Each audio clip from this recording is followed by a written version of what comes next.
कैसे हैं आप सब। उम्मीद करते हैं आप सब बढ़िया होंगे। तो आईएमओ की जो क्लास फर्स्ट थी तो उसका लास्ट क्वेश्चन रह गया था हमारा। टोटल 20 क्वेश्चन थे, 19 हम कर चुके थे। 19 के बजाय हमने क्वेश्चन नंबर 20 किया था, तो क्वेश्चन नंबर 19 बचा हुआ था। तो आज की क्लास में हम क्वेश्चन नंबर 19 करेंगे और कल की क्लास आएगी आपकी अंडरस्टैंडिंग क्वार्टर लेटर से। ठीक है, चलिए आइए स्टार्ट करते हैं इस क्वेश्चन को। State T for true and F for false. आपको बताना है ये तीन स्टेटमेंट दी गई हैं, A B C D option है। आपको बताना है कि कौन सा वाला ऑप्शन क्या है आपका करेक्ट है। तो आइए वन बाय वन करते हैं, थोड़ा स्मार्ट अप्रोच से, ओलंपियाड की अप्रोच से करेंगे इसको। कहते हैं an altitude of a triangle. एक ट्राइंगल है भाई, एक ट्राइंगल है, एल्टीट्यूड है तो एक बिल्कुल स्ट्रेट लाइन होगी, है ना, ये और ये। ठीक है, तो ये एक ट्राइंगल है जिसमें 90 डिग्री का एंगल भी, राइट एंगल ट्राइंगल की बात कर रहे हैं। 5/3 of the length of its corresponding base an altitude of A triangle. जो इस ट्राइंगल का एल्टीट्यूड है ना, वो बेस का क्या है, 5/3 है, यानी कि 5/3 है।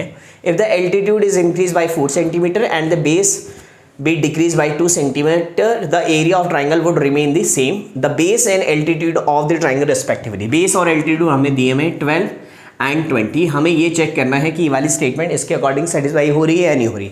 तो पहली कंडीशन थी हमारी कि जो बेस, जो एल्टीट्यूड है वो बेस का 5/3 होना चाहिए। तो हमने 12 का 5/3 चेक किया भाई सबसे पहले, तो 3 5 के 20। ठीक है, फर्स्ट कंडीशन तो ट्रू है, करेक्ट है भाई, पहली बात, पहला वाला पार्ट करेक्ट है। अगर मैं इसके अकॉर्डिंग अभी एरिया निकालूं तो half into base into height, है ना, बेस इंटू हाइट, 2 6 के 12, 6 दूनी 12, 120 सेंटीमीटर, हाँ सेंटीमीटर स्क्वायर है। अब उसने क्या कहा है कि एल्टीट्यूड इंक्रीज बाय 4 सेंटीमीटर।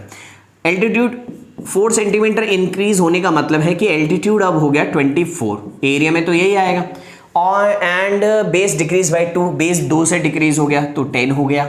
तो अब एरिया क्या रहना चाहिए, सेम रहना चाहिए, देख लेते हैं। तो 2 1 2 तो आ गया 120 सेंटीमीटर स्क्वायर। बिल्कुल क्या रह रहा है, एरिया बिल्कुल सेम रह रहा है, यानी कि पहली वाली कंडीशन तो क्या है भाई हमारी, ट्रू है। पहले वाली तो ट्रू है, पहले वाले के लिए लिख दिया हमने ट्रू। तो पहला वाला, ये वाला ऑप्शन ठीक है भाई। अभी सी और डी में से कोई हो सकता है, ना आंसर ए हो सकता है ना आंसर बी हो सकता है, तो सी और डी में से हो सकता है। आओ सेकेंड पार्ट करते हैं। तो सेकेंड पार्ट में क्या कह रहा है वो, सेकेंड पार्ट देख लेते हैं भाई। सेकेंड पार्ट कह रहा है the perimeter of a rectangle is 140 centimetre. एक रेक्टेंगल है जिसका पेरीमीटर जो है वो 140 सेंटीमीटर है। आओ बना लेते हैं भाई। एक रेक्टेंगल हो गया ए बी सी डी, ठीक है। If length of rectangle is increase by 2 centimetre and it's breath decrease by 2 centimetre, the area of rectangle is increase by 66 square centimetre. The length and breadth of the rectangle respectively are 35 centimetre and 30 centimetre. मेरी कोई बात सुनो, देखो वैसे तो मैं question करवा दूंगा, लेकिन अगर मैं स्मार्टनेस के तरीके से देखूं, देखो यहाँ पर ना दोनों फॉल्स हैं, तो मुझे सिर्फ ये वाला चेक करना पड़ेगा, पहले थर्ड चेक करना पड़ेगा कि भाई थर्ड में डिफरेंट है ना।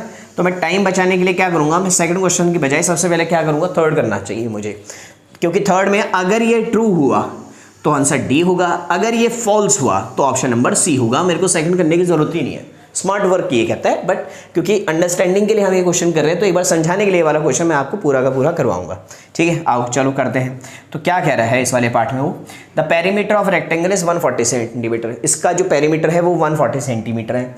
If the length of rectangle is increase by 2 centimetre and it's breath decrease by 2 centimetre, the area of rectangle is increased by 66 square meter, the length and breadth of rectangle are respectively। ठीक है, length breadth हमें दी हुई है, तो वो कितनी है 35 and 30, 35 and 30। ये कौन सा कलर चूज हो गया भाई, 35 एंड 30। तो पहले चेक कर लेते हैं पेरीमीटर 140 आ रहा है या नहीं आ रहा है। पेरीमीटर क्या होता है, इन दोनों का एडिशन 30 30 60 65 और उसका कर देंगे डबल, तो 5 दूनी 10 6 दूनी 12 और 1 13, 130 आ रहा है। 5 दूनी 10 6 दूनी 12 1 13, तो ये तो फॉल्स है भाई।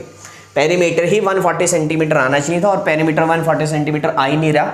The length and breadth of rectangle 35 and 30 हमने सही किया है, 60 5 65 और 12 130 आ रहा है, 140 तो आ ही नहीं रहा, यानी कि ऑप्शन नंबर सेकंड जो है वो क्या है, फॉल्स है। अब हम आएंगे थर्ड पे, क्योंकि अभी भी देखा जाए ये भी फॉल्स है ये भी ट्रू है भाई। ठीक है, दोनों करेक्ट आ रहे हैं। अब ये डिसाइड करेगा कि कौन है। तो इसलिए मैंने कहा था कि आपको सेकंड चेक करने की जरूरत नहीं है, आप थर्ड चेक कर लेना। थर्ड ट्रू या फॉल्स हुआ उससे आपको ऑप्शन पता लग जाएगा कि आपका कौन सा वाला करेक्ट है। चलिए, लेकिन मैंने समझाने के लिए करवाया आपको सेकंड, ठीक है। अब हम आते हैं क्वेश्चन नंबर थर्ड पे, क्योंकि सेकंड वाला तो कंफर्म है भाई, फॉल्स ही है, वैसे भी चेक करने की जरूरत नहीं थी, पर मैंने समझाने के लिए बताया है। The sum of two number is 24960, 2490 है ना, दो नंबर का सम। तो ऑब्वियसली एक नंबर होगा x, एक होगा 2490 माइनस x। वो कह रहा है कि एक का 6.5%, 6.5% परसेंट मीन्स बाय में 100 इक्वल है दूसरे नंबर के 8.5 बाय में 100 के। तो अब यहाँ से सॉल्व करेंगे, x की वैल्यू फाइंड आउट करेंगे। तो हमने देखा कि 100 से हो रहा है 100 कैंसिल, 0.5 से 0.5 भी क्या हो गया कैंसिल, ठीक है ना। इसके नीचे 10 आएगा, 10 आएगा कैंसिल हो जाएगा। तो ये हो गया 65x, ये हो गया 85 मल्टीप्लाई 2490। थोड़ा स्मार्ट वर्क करेंगे, मल्टीप्लाई नहीं करूँगा, मल्टीप्लाई पे नहीं लग जाएंगे। अब इधर लेके आएंगे 65x plus 85x equal to 85 into 2490।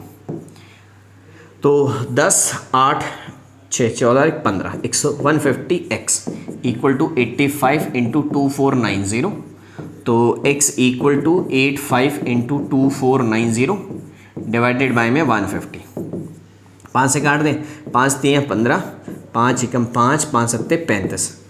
तो 9 4 2 6, हाँ 3 0 से कट गया 0, 3 3 8 24, 3 3 9।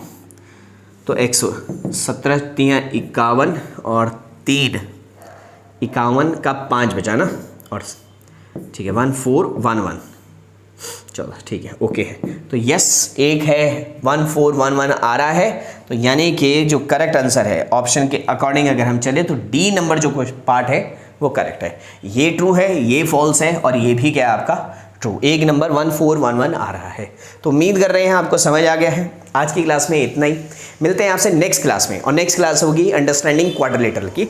मिलते हैं आपसे नेक्स्ट क्लास में, तब तक के लिए नमस्कार।